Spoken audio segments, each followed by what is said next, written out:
Hello everyone, praise the lord. ఈరోజు వీడియోలో Bible గ్రంథంలో నుంచి అద్భుతములు మన జీవితంలో జరగాలంటే మనం ఏ విధంగా జీవించాలి అనే అంశం గురించి తెలుసుకుందాము. నమ్మకంతో మనము దేవునిలో ముందుకు కొనసాగాలి. దేవుని యొద్దకు వచ్చేవాడు ఆయన ఉన్నాడని, తన వెదుకువానికి ఫలం దయచేయవాడని నమ్మవలను కదా అని దేవుని వాక్యం సెలవిస్తుంది.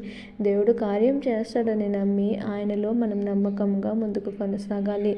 నీవు నమ్మితే దేవుని మహిమను చూస్తానని దేవుని వాక్యం సెలవిస్తుంది. కావున మనం ఎల్లప్పుడూ దేవుని మీద నమ్మకం కలిగి జీవిస్తూ ఆయనలో నమ్మకంగా ముందుకు కొనసాగాలి.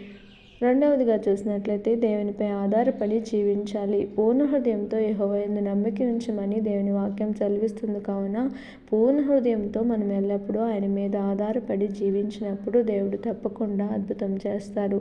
మూడవదిగా చూసినట్లయితే విధేయత కలిగి మనము జీవించాలి. దేవుని ఆజ్ఞలకు విధేయులే ఆయన కట్టడలను అనుసరించి నడిచినప్పుడు దేవుడు అద్భుతం చేయగల సమర్థుడు.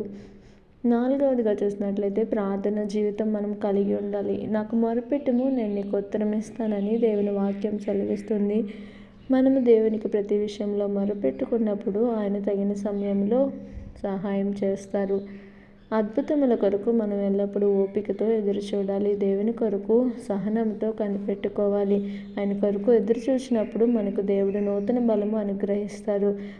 దేవుని ఎదుట మనం సహనంతో కనిపెట్టుకున్నప్పుడు దేవుడు సహాయం చేస్తారు.